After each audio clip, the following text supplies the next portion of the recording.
ጤና ይስጥልን የጥቅምት 10 2018 ዓ.ም ዕለታዊ ዜናዎቻችን ጀምረዋል። ይህንን የዩቲዩብ ቻናል ሰብስክራይብ በማድረግና የደውል ምልክቱን በመጫን ቤተሰብ ይሁኑ።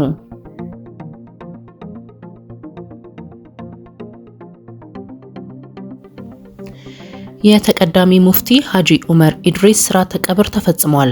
በስርዓተ ቀብሩ የሃይማኖት አባቶች፣ ከፍተኛ የመንግስት የሥራ ኃላፊዎች፣ ዑለማዎች፣ ደረሳዎች፣ ኡስታዞችና ወዳጅ ዘመዶቻቸው ተገኝተዋል።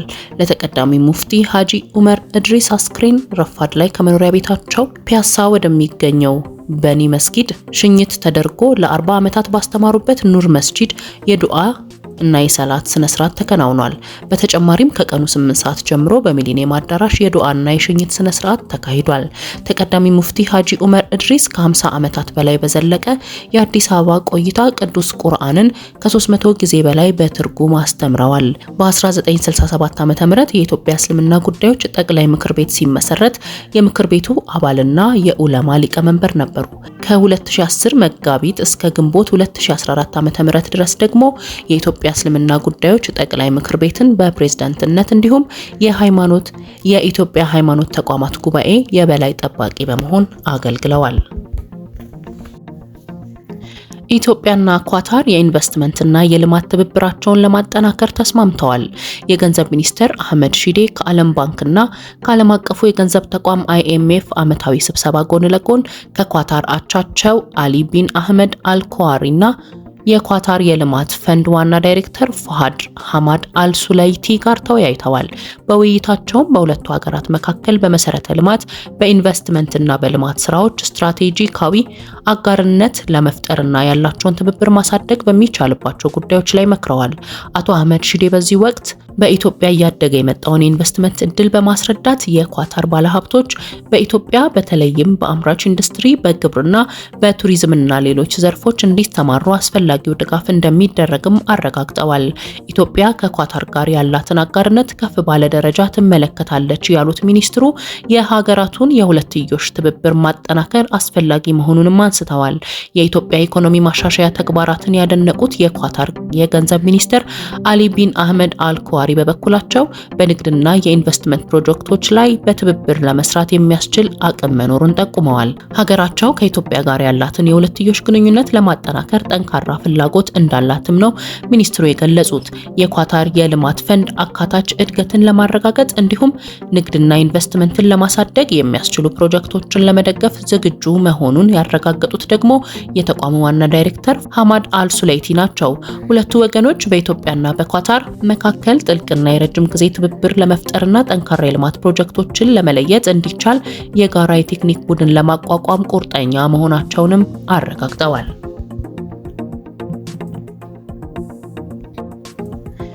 ኢትዮጵያና የዓለም አቀፉ የገንዘብ ድርጅት IMF የኢትዮጵያን የካፒታል ገበያ ልማት ለማጠናከር በጋራ እንደሚሰሩ አስታወቁ። የዓለም አቀፉ የገንዘብ ድርጅት IMF እና የዓለም ባንክ ዓመታዊ ስብሰባ በዋሽንግተን ዲሲ ተካሂዷል። የኢትዮጵያ ብሔራዊ ባንክ ገዢ ዶክተር ኢዮብ ተካልኝ ከስብሰባው በተጓዳኝ ከIMF የሞኔታሪና የካፒታል ገበያዎች የሥራ ክፍል ከፍተኛ አመራሮች ጋር ተወያይተዋል።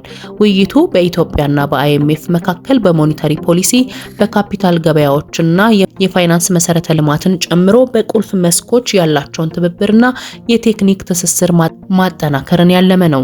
ዶክተር ኢዮብ ተካልኝ በሀገር በቀል የኢኮኖሚ ሪፎርም አጀንዳ ስር የታዩ ለውጦችን ያነሱ ሲሆን ብሔራዊ ባንክ የማይበገር የፋይናንስ ተቋም አቅም ለመገንባት አካታችነትን ለማረጋገጥና የፋይናንስ መሰረተ ልማትን ለማዘመን የቅድሚያ ትኩረት ሰጥቶ እያከናወናቸው ያሉ ስራዎችን አብራርተዋል።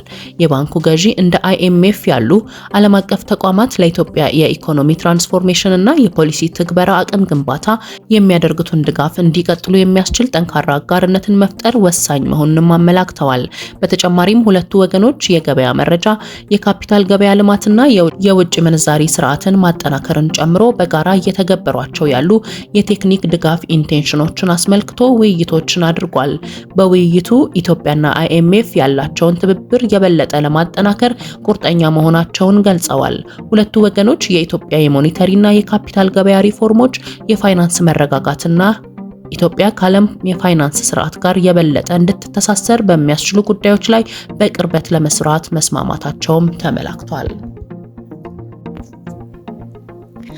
አሁን ደግሞ ከውጭ ምንጮች ወዳገኘናቸው ዘገባዎች አልፋለሁ። ይህንን የዩቲዩብ ቻናል ሰብስክራይብ በማድረግና የደውል ምልክቱን በመጫን ቤተሰብ ይሁኑ። ቀዳሚ ወዳደረግነው ዘገባ አልፋለሁ። እስራኤል ወደ ጋዛ የሚገባውን ሰብአዊ እርዳታ ማስተጓጎል መጀመሯ ተገለጸ። የእስራኤል ደህንነት ባለስልጣናት ተጨማሪ ዝርዝር ማብራሪያ እስከምናገኝ ድረስ የትኛውም እርዳታ አይገባም ማለታቸው ተሰምቷል። ሐማስ ተኩስ አቁሙ እየጣሰ ነው የሚል ወቀሳ ያቀረበችው እስራኤል በደቡባዊ ጋዛ የሐማስ ታጣቂዎች በወታደሮቼ ላይ ጥቃት እየፈጸሙ ነው ብላለች። በጋዛ የተደረሰው የተኩስ አቁም ስምምነት የመጀመሪያ የተባለ ፈተና ተጋርጦበታል የሚል መረጃዎችም እየወጡ ነው።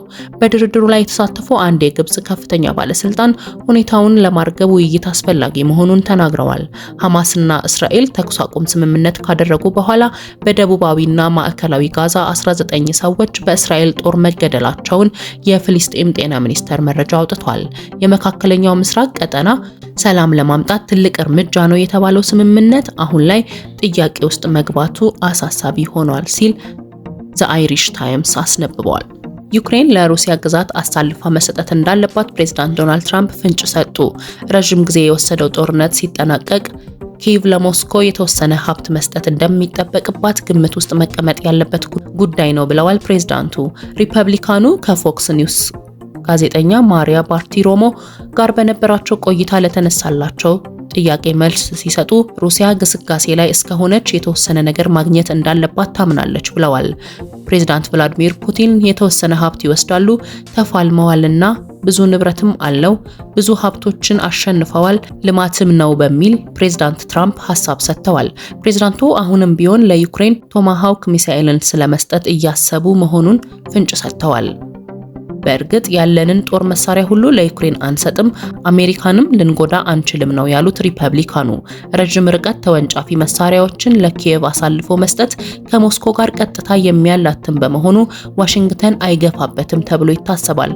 መሳሪያዎቻችንን ሁሉ አሳልፈን መስጠት አንችልም በሚል ሐሳብ የሰጡት የአሜሪካው ፕሬዝዳንት ዩክሬን ማጣት ያለባትን እንደምታጣም ፍንጭ ሰጥተዋል።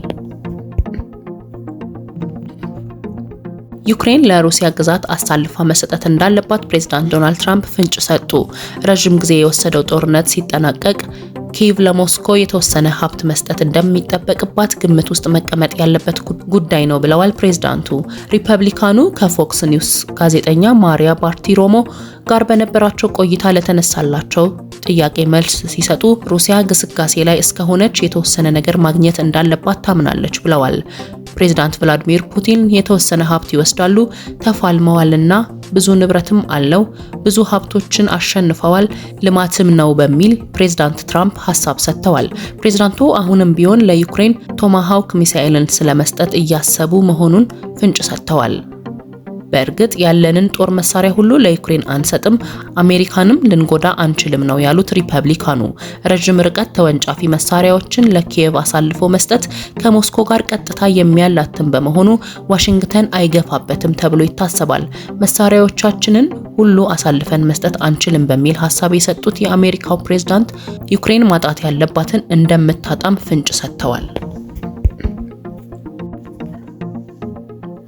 በባንግላዴሽ አውሮፕላን ማረፊያ በደረሰ የእሳት አደጋ $1 ቢሊዮን የሚገመት ጉዳት ደርሷል። በአውሮፕላን ማረፊያው ጉዳት በደረሰበት የሎጂስቲክ ማዕከል ጨርቆች፣ መድኃኒቶች፣ ኬሚካሎችና ሌሎች ዕቃዎች ተከማችተው የነበሩ ሲሆን በአልባሳትና ጥሬ ዕቃዎች ላይ ከባድ ጉዳት መድረሱ ተገልጿል። 27 ሰዓታት በፈጀው የእሳት ቃጠሎን የማጥፋት ሂደት 35 ሰዎች ላይ ጉዳት የደረሰ ሲሆን በአደጋው ምክንያት በረራዎች ለጊዜው መቋረጣቸውም ነው የተገለጸው።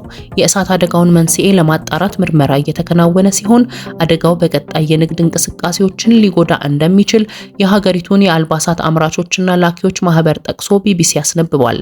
ባንግላዴሽ ከቻይና በመቀጠል በዓለም ሁለተኛዋ የጨርቃጨርቅ አቅራቢ መሆኗን የጠቀሰው ዘገባው ዘርፉ በዓመት $40 ቢሊዮን ገቢ በማመንጨት ከሀገሪቱ አጠቃላይ ምርት 10 በመቶውን እንደሚይዝም አመላክቷል። ባሳለፍነው ቅዳሜ የተከሰተው የእሳት ቃጠሎ በሀገሪቱ በአንድ ሳምንት ውስጥ የተከሰተ ሶስተኛው ከባድ ቃጠሎ ሲሆን በመጋዘን ላይ በደረሰ ሌላው ቃጠሎ ቢያንስ 16 ሰዎች መሞታቸውም ነው የተገለጸው። ለዛሬ ጥቅምት 10 2018 ዓ.ም የያዝናቸው ዘገባዎች እስካሁኖቹ ነበሩ። ይህንን የዩቲዩብ ቻናል ሰብስክራይብ በማድረግና የደወል ምልክቱን በመጫን ቤተሰብ ይሁኑ።